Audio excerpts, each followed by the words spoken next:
I didn't want to make an actual decision. Hey y'all, it's Nat. I hope you're having a terrific day today. And for this video, we are going to be doing my first March Manga Madness reading vlog. I had to make sure I got all the M's right there. I've been filming for the last like 2.5 hours. I'm pretty tired at this point. I don't want to clip on my microphone anymore, but I just wanted to keep riding the wave with filming. So we're starting out this reading vlog now. I am not quite challenging myself to a 30 and 30. I am going to break down the month into 2 reading vlogs because I am hoping to get a lot of manga read if I can. I still have a lot of other books I have to read. I don't know if this is gonna be nearly as productive as I'm hoping it will, but a girl can dream. So, let's just do tiny little TBR for at the very least this first reading vlog. She says, hopefully. There is always the possibility that I won't even get through all of these in this first reading vlog, end up getting to scrap the second. So my starting goal is to try and work on the series I am currently in the middle of. I am nearly done with Soul Eater by 𝗖cieých𝘁𝘁. I have volume 24 and volume 25 left. I am so close. And wow, volume 25 is a chunky boy. If you haven't heard my spiel for the series, there are people who work for the Shinigami Lord Death. They are broken down into weapons and meisters. The meisters wield the weapons. The weapons want to eventually become a death scythe for the Shinigami. And then the meisters want to be like think like his top lieutenants kind of thing. Obviously, I only have 2 left, so anything I talk about with this is going to be really riding the line of spoilers. I've done my best to try and be spoiler free. I will forewarn you if I get into spoilers for anything. I've been having a lot of fun with this one. And like I said, I've only got 2 left. So here's hoping that I can finish this one out. I also recently grabbed the most recent volume of Spy Family, volume 13 by Tetsuya Endo. I've been adoring this series. It is a cute little slice of life that follows a spy, Twilight, who has to create a fake family for himself. However, he does not realize that the daughter he adopted is actually a telepath, and then his fake wife is actually an assassin. It leads to so many fun, ridiculous hijinks. It's so cute. The little found family is freaking adorable. The fake relationship is maybe slowly going to become a real relationship. We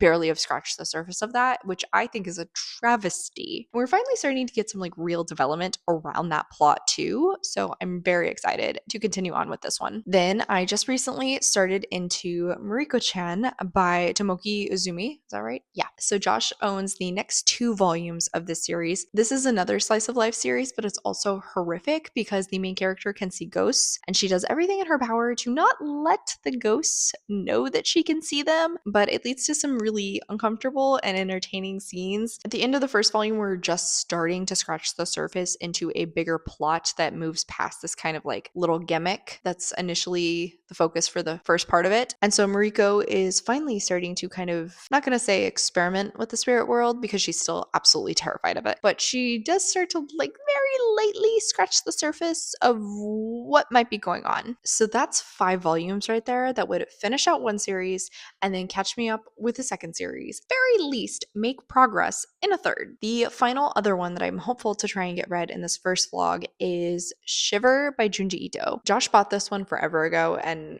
I actually don't think he ever finished it either. But Junji Ito is a very popular author who I have been very intrigued to try out, and this will finally allow me to do so. It also will fulfill a prompt on my horror bingo, so that works great. Compilation of different stories mixed into one bind up, which that's good to know. Maybe I can work in a story every once in a while instead of having to sit down and read this entire thing. But I figured if I make the TBR, just maybe that'll put a little bit extra pressure on myself to actually get these all read for this first reading vlog. And then maybe that'll keep me on top of this challenge that I've created for myself. Who knows if that's gonna happen or not.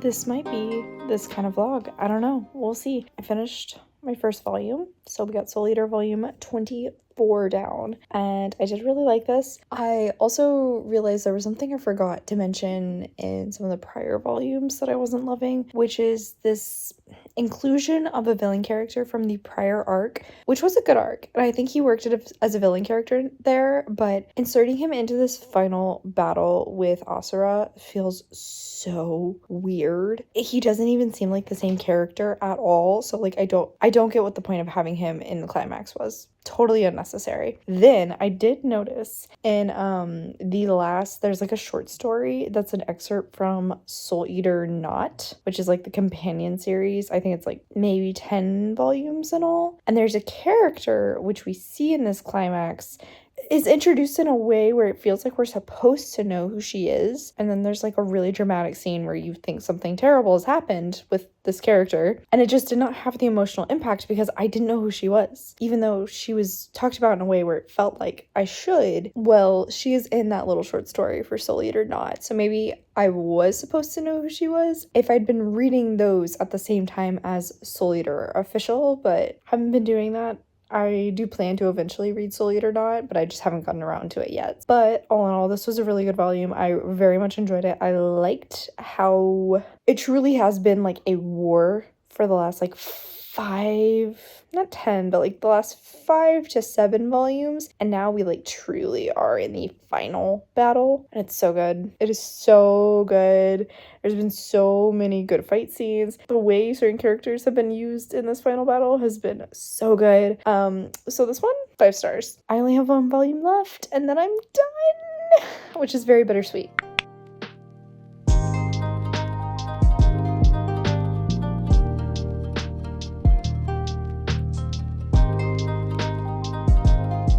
Hey guys, so it is the 4th and I'm currently at 2 mangas read.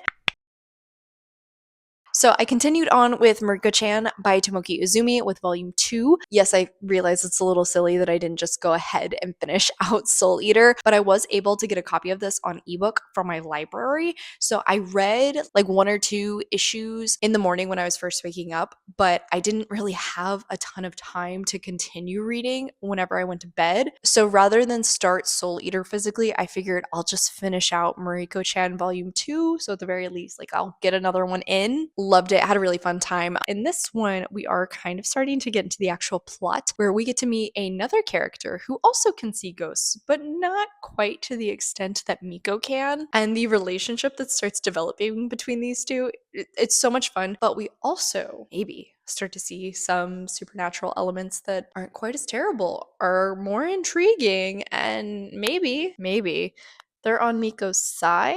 There is still plenty of the weird funny bits where some new monster appears and she can't react, or she doesn't want to let her best friend Hana interact with them. But I will say, thankfully, that the fan service we saw in volume 1 isn't really here, thank goodness. Plus, there was an a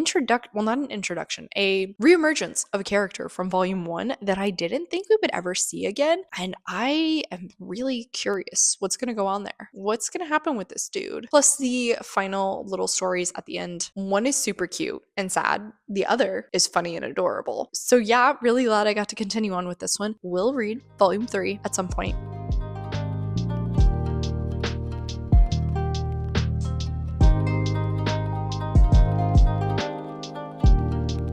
Good morning, friends. We're in my office. Please ignore how messy it is in here, but I needed to film this update because it's been a minute since I've talked to y'all. However, I do actually have some manga updates for you. So first off, I did read volume 3 of 𝗖iko-chan, so I continued on with this.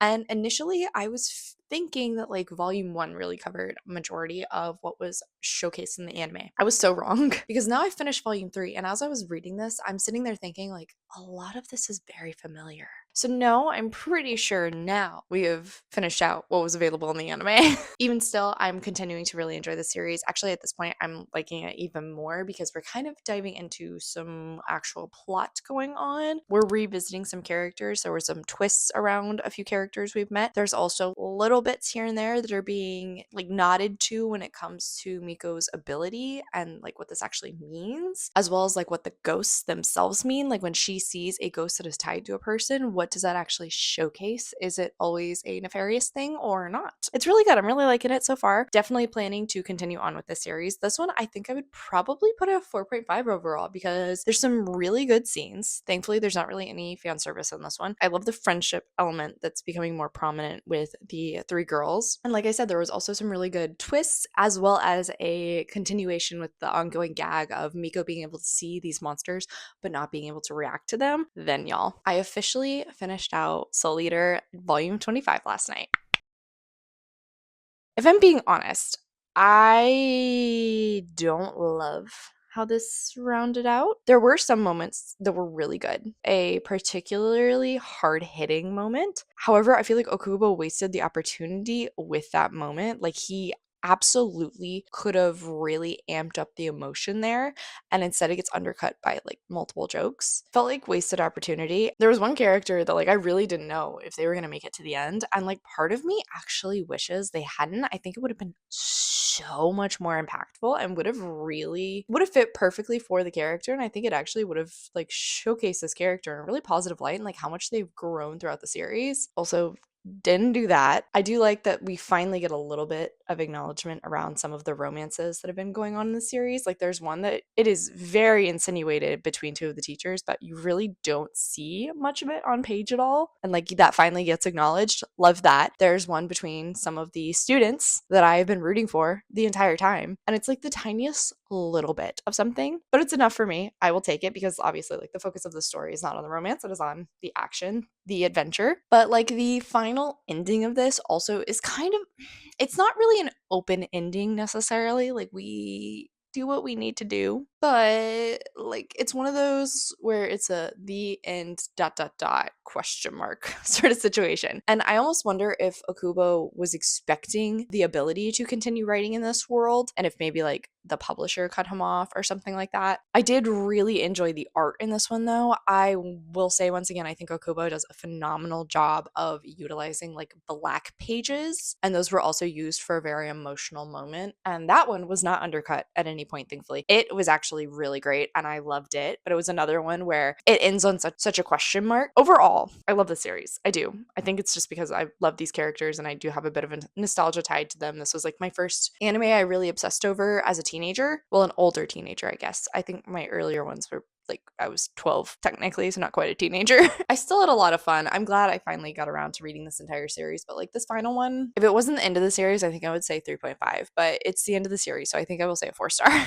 So I officially finished out one of my manga series that I've been reading for so freaking long. What do I read next? Obviously, I am going to continue on with mieruko-chan, like I was saying, but I do have a good few options of series to start, not only from the ones Josh currently owns, but also from our library. Fun fact, anytime I can't figure out what to read next, I put it on somebody else. I make Josh choose, or I have my friends choose, or lately I've been utilizing my Patreon for that. Patreon nerds tier get to help out with that a lot. And then sometimes I'll just do like additional challenges for myself, spin in a circle, or use my TBR jar, something like that. I don't know. We'll figure it out. If I do something fun, I will film it for y'all.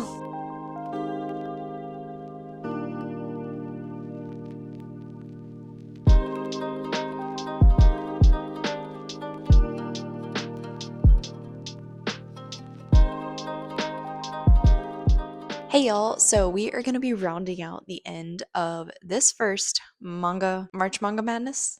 We're going to be rounding out the first manga reading vlog for the month. So I officially read Spy Family Volume 13 by Tetsuya Endo, and